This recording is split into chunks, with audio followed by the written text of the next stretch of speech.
محترم ناظرین و سامعین، آج کل اکثر لوگ اس بات کی شکایت کرتے ہیں کہ نماز میں دھیان نہیں رہتا، دل نہیں لگتا، مزہ نہیں آتا نماز کا۔ تقریباً ہر آدمی کی ایسی شکایت ہے کہ نماز میں طرح طرح کے خیالات آتے ہیں، کبھی گھر کے خیالات، کاروبار کے خیالات، اور جس چیز میں آدمی لگا ہوا ہے اس کے خیالات کے ساتھ نماز پوری ہو جاتی ہے اور نماز پڑھ کر کوئی سکون ملتا ہی نہیں ہے، گویا کہ یہ میجر پرابلم ہو گیا ہے۔ تو اس کا کیا سولیوشن ہو سکتا ہے؟ نماز میں دھیان کیسے لایا جا سکتا ہے اور نماز کو جاندار کیسے بنائی جا سکتی ہے؟ خشوع، نماز میں خشوع کیسے پیدا کیا جا سکتا ہے؟ حضور نبی کریم صلی اللہ علیہ وآلہ وسلم نے جو فرمایا ہے کہ میری آنکھوں کی ٹھنڈک نماز میں ہے، تو ہمیں بھی اپنی نماز آنکھوں کی ٹھنڈک اور سکون کا ذریعہ کب بن سکتی ہے؟ تو اس چیز کا جو جواب ہے، اس کا جو سولیوشن ہے، آج کے اس ویڈیو میں ہم آپ کے سامنے بیان کرنے جا رہے ہیں۔ درخواست ہے کہ آخر تک پوری بات سنیں اور سمجھیں، اور پھر یہ جو پوائنٹ وائز جو باتیں بتلائی جا رہی ہے اس پر عمل کریں۔ انشاءاللہ نماز میں دھیان نصیب ہوگا،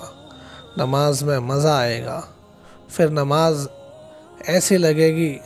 کہ اس کو بوجھ نہیں محسوس کرے گا، بندہ شوق اور ذوق کے ساتھ پڑھے گا، لمبی لمبی نماز ہوگی اس کی۔ تو آخر تک آپ بنے رہیے اور دیکھتے رہیے۔ سب سے پہلی بات تو ناظرین و سامعین یہ ہے کہ جب ایسے خیالات ہوتے ہیں، نماز میں دھیان نہیں لگتا، دل نہیں لگتا، تو یہ موقع ہوتا ہے کہ شیطان جو ہے آدمی کو نماز چھڑانے کی پوری کوشش کرتا ہے۔ پہلے تو شیطان چاہتا نہیں ہے کہ انسان نماز پڑھے نہ، اس کی پوری کوشش کرتا ہے، لیکن جو بندہ نماز کی عادت والا بن جاتا ہے کہ اب وہ ریگولر نماز پڑھتا ہے، تو شیطان دوسری کوشش یہ کرتا ہے کہ نماز میں اس کا دھیان نہ رہے، طرح طرح کے وسوسے ڈالتا ہے، خیالات پیدا کرتا ہے، جس کی وجہ سے آدمی پورا اسی کے چکر میں رہتا ہے۔ اور پھر جب ایسی بے دھیان والی نماز آدمی پڑھتا ہے تو اس کو اکیلے میں ایسا وسوسہ ڈالتا رہتا ہے کہ یار میری ایسی نماز کا کیا فائدہ، ایسی نماز پڑھ کے کیا ملے گا مجھے، کیوں خواہ میں اپنا وقت برباد کرتا ہوں، گوتے لگا کے واپس آ جاتا ہوں، ایسی نماز پڑھنے سے تو نہ پڑھنا اچھا ہے۔ یہ خیالات دل میں لا کر دھیرے دھیرے آدمی کو نماز سے پھر سے دور کر دیتا ہے۔ جی ہاں ناظرین، یہ شیطان کی بڑی چال ہوتی ہے کہ آدمی کو اس موقع پر نماز سے ہٹانے کی پوری کوشش کرتا ہے۔ تو پہلی بات تو آپ کو یہ دھیان میں رکھنی ہے کہ نماز چھوڑنا نہیں ہے، چاہے بالکل بھی دھیان نہ لگے، پوری نماز میں اللہ کا خیال نہ آئے، اللہ کے علاوہ ساری چیزوں کا دھیان ہو لیکن اللہ کا دھیان نہ ہو، ایسی نماز پوری جا رہی ہے تب بھی چھوڑنا نہیں ہے، نہ پڑھنے سے تو تب بھی یہ بہتر ہے۔ آپ سوچیں کہ جو بالکل مسجد میں نہیں آتا، جو نماز پڑھتا نہیں ہے، اس سے یہ اتنا تو اچھا ہے کہ وضو کر کے مسجد پہنچتا ہے اور اللہ کے دربار میں جا کے بیٹھتا ہے، اللہ اسے اپنے دربار میں آنے کی توفیق دیتا ہے، یہ تب بھی غنیمت کی چیز ہے۔ اس لیے نماز چھوڑنا نہیں ہے، چاہے بغیر دھیان والی ہو۔ دوسری بات جو ہے، دھیان لانے کے لیے، نماز میں خشوع پیدا کرنے کے لیے، نماز میں دل لگانے کے لیے کچھ چیزیں ایسی ہیں جو ہمیں نماز سے پہلے کرنی ہے اور کچھ چیزیں جو نماز کے دوران کرنی ہے، یعنی بیفور صلاح اور دوسرا یہ ہے کہ نماز کے دوران انٹائر صلاح۔ دو طرح کی چیزیں میں آپ کو پوائنٹ وائز بتلاتا ہوں، ان چیزوں کو آپ کنسیڈر کر لیجئے، ان چیزوں کو آپ اپنے عمل میں لے آئیے، دھیان میں لے آئیے۔ سب سے پہلی چیز جو ہے کہ آپ جو ہے نماز سے پہلے جو وضو کرتے ہیں، طہارت حاصل کرتے ہیں، اپنا طریقہ اس میں صحیح کر لیجئے، اس لیے کہ عام طور سے خیالات کی پیدائش ہوتی ہے استنجے کا طریقہ صحیح نہ ہونے کی وجہ سے۔ آپ استنجا کرتے ہیں تو استنجا میں قطرے آپ کے کپڑوں پر لگے رہ جاتے ہیں، کبھی چھینٹے اڑ جاتے ہیں پیشاب کرنے میں، یہ خیالات کی جڑ ہے، یہاں سے خیالات پیدا ہوتے ہیں، وسوسے یہیں سے جنم لیتے ہیں۔ تو اس لیے استنجا کرنے جائے تو اس طریقے سے جائے کہ کچھ وقت لے کر جائے، اور جب سارے قطرے بالکل ٹپک جائے، سارے قطرے نکل جائے، پھر پانی سے استنجا کر کے پھر باہر آئے، اطمینان کر کے آئے۔ ایسا نہ ہو کہ جماعت کھڑی ہوئی ہے اس ٹائم پر آئے ہیں اور دوڑتے دوڑتے آئے اور آدھی پیشاب کی اور آدھی جو ہے اپنے کپڑوں میں ہی، اور پھر دوڑتے دوڑتے وضو کیا، صحیح وضو کیا نہ کیا اور جا کے جماعت میں شامل ہو گئے، پھر ایسی نماز میں جان نہیں پڑتی۔ تو اس لیے آپ اپنی طہارت کو، اور طہارت میں یعنی استنجا جو کرتے اس میں پورا دھیان کریں۔ استنجا آداب کی رعایت کے ساتھ کرے، سر ڈھک کر استنجا کرنے جائے۔ استنجا کے جو آداب، اس سے پہلے پڑھنے کی دعائیں ہیں، بائیں پیر سے انٹر ہونا ہے، سطر کا خیال کرنا ہے، چھینٹے اڑنے کا خیال کرنا، ان سب آداب کے رعایت کی جائے گی تو انشاءاللہ اس کا اثر آپ کو نماز میں نظر آئے گا۔ دوسری چیز، جو آپ وضو کرتے ہیں تو وضو بھی آداب اور سنت کی رعایت کے ساتھ کریں۔ جو وضو باتوں کے ساتھ ہوا ہے، جو وضو آداب کے خلاف ہوا ہے، اس کے ذریعے سے پڑھی جانے والی نماز میں خیالات آنے ہی آنے ہیں، لازمی بات ہے۔ اس لیے کہ وضو اگر آپ دھیان سے نہیں کر سکتے تو وضو جس چیز کے لیے کر رہے ہیں اس کو کیسے دھیان سے کر پائیں گے؟ تو وضو میں کچھ آداب بتلائے ہیں کہ قبلے کی طرف بیٹھنا ہے، اور اسی طریقے سے مسواک کا اہتمام ہے، یہ سنت ہے۔ بسم اللہ الرحمن الرحیم پڑھنا ہے، اور سارے عضو کو دھوتے وقت اس بات کا خیال کرنا ہے، جیسے چہرہ دھو رہے ہیں تو اس وقت خیال کرے کہ چہرے کے گناہ دھل رہے ہیں، ہاتھ دھو رہے ہیں تو خیال کرے کہ ہاتھ کے گناہ دھل رہے ہیں، اور یہ حدیث میں ہے اس لیے اس کا خیال کرنا ہے۔ تو یہ جو وضو ہے یہ ظاہری پاکیزگی ہے، لیکن ساتھ ساتھ میں یہ باطنی پاکیزگی کا بھی مظہر ہے۔ تو اس لیے وضو اچھی طریقے سے کرے۔ اس لیے آپ دیکھنا کہ جہاں جہاں حدیثوں میں نماز کے ساتھ وضو کا ذکر ہے تو فَأَحْسَنَ وُضُوءَهُ کے الفاظ بھی آئے ہیں کہ وضو اچھی طرح سے کیا اور اس کے بعد 2 رکعت اچھی طریقے سے پڑھی، اس کے بعد جو دعا مانگی وہ قبول ہو گئی۔ اس قسم کی باتیں ہوتی ہیں۔ تو دوسرے نمبر کی چیز ہے کہ آپ کو وضو صحیح طور پر کرنا ہے۔ تیسری چیز ہے جو بیفور سلام ہے، نماز کے پہلے کرنے کی چیزوں میں آتی ہے کہ وضو کر کے آپ مسجد میں داخل ہو رہے ہیں تو سنت اور آداب کا خیال کرتے ہوئے مسجد میں داخل ہو،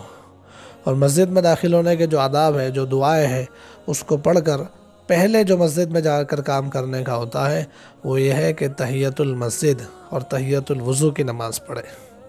یعنی اللہ نے اپنے دربار میں آنے کا موقع دیا، اس کے شکرانے کی جو نماز پڑھی جاتی ہے 2 رکعت 4 رکعت، اس کو تحیۃ المسجد کہتے ہیں، تو اس کا اہتمام کرے۔ نہیں ہو سکتا، وقت نہیں ہے، تو جو نماز سے پہلے کی سنتیں ہوتی ہے اس کو پڑھے۔ یہ آپ دیکھو کہ اکثر ہمارے ہاں اذان میں اور جماعت کھڑی ہونے میں 15-20 منٹ، کبھی آدھا گھنٹے کا وقت رکھا جاتا ہے۔ وہ اسی لیے رکھا جاتا ہے کہ یہ ساری چیزیں صحیح طور پر آپ کر سکے، کہ اطمینان کے ساتھ استنجا کیا اور پھر صحیح طریقے سے وضو کیا، اور نماز سے پہلے تحیۃ المسجد یا نماز سے پہلے کی سنت ادا کی، اس کے بعد اصل جو فرض نماز ہے اس کا موقع آتا ہے۔ تو فرض نماز پڑھنے سے پہلے کہ یہ جو کرنے کے کام ہے بیفور صلاح جس کو کہہ سکتے ہیں، وہ یہ ہے کہ یہ 4 کام ہو گئے۔ استنجا صحیح طور پر کرے، وضو صحیح طور پر کرے، مسجد کا داخلہ جو ہے آداب کی رعایت کے ساتھ ہو جس میں تحیۃ المسجد بھی آ گئی، اور چوتھی چیز ہے کہ نماز سے پہلے کی جو سنتیں ہیں اس کو صحیح طور پر پڑھ لے، اس کو پڑھنے کا اہتمام کرے، چاہے سنت مؤکدہ ہو غیر مؤکدہ ہو، اس کو پڑھنے کا اہتمام کرے۔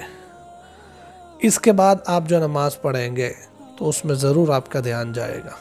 آپ کا دھیان ضرور اللہ کی طرف رہے گا۔ پھر نماز جو آپ نے شروع کی تو اس نماز کے اندر کن چیزوں کا خیال کرنا ہے؟ خشوع لانے کے لیے، دل لگانے کے لیے نماز کے اندر کچھ چیزوں کا دھیان کرنا ہوتا ہے۔ سب سے پہلی چیز یہ ہے کہ جو آپ پڑھ رہے ہیں اس پر آپ کا دھیان ہونا چاہیے۔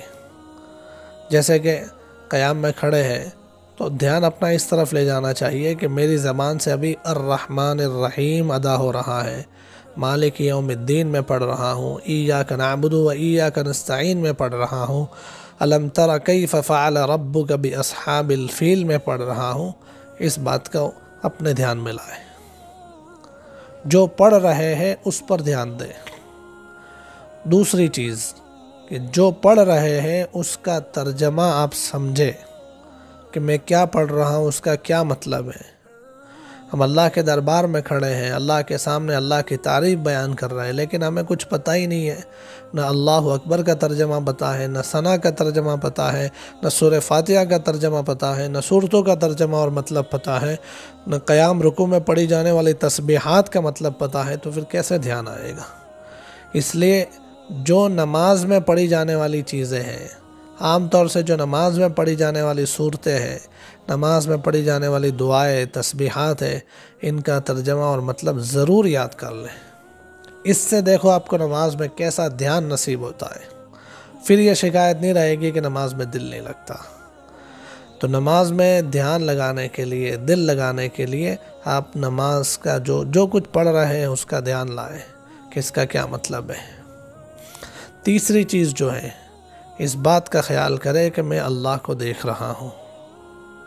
نماز میں اللہ کو دیکھ رہا ہوں، اللہ میرے سامنے ہے اور میں اللہ کے سامنے کھڑا ہوں، میں اللہ کو دیکھ رہا ہوں، اور جب اللہ کو میں دیکھ رہا ہوں، اللہ مجھے دیکھ رہا ہے، تو پھر کیسے ممکن ہے کہ میں اللہ کے علاوہ کسی اور چیز میں دھیان لگاؤں؟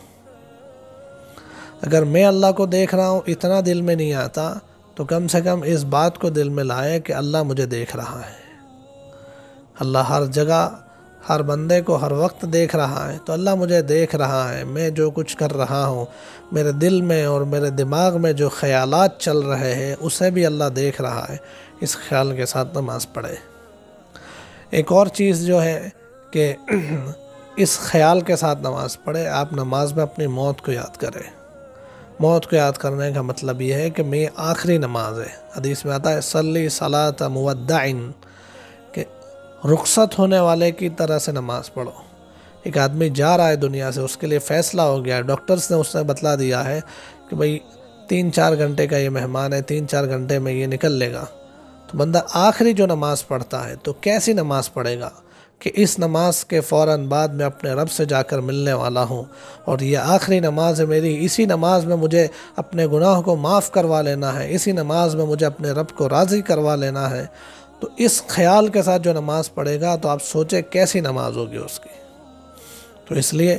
اس دھیان کے ساتھ کہ آخری نماز ہے، اور حقیقت بھی یہی ہے کہ مجھے کیا پتا کہ آج کی عصر کی نماز ابھی میں جو پڑھ رہا ہوں تو مغرب کی نماز میں زندہ ہوں گا یا نہیں ہوں گا، کیا پتا مجھے۔ ظہر پڑھ رہا ہوں تو عصر میں ہوں گا کہ نہیں ہوں گا۔ تو حقیقت بھی یہی ہے کہ میرے حساب سے جو مجھے پتا ہے کہ میری زندگی کتنی ہے، اس حساب سے تو میری آخری نماز ہے۔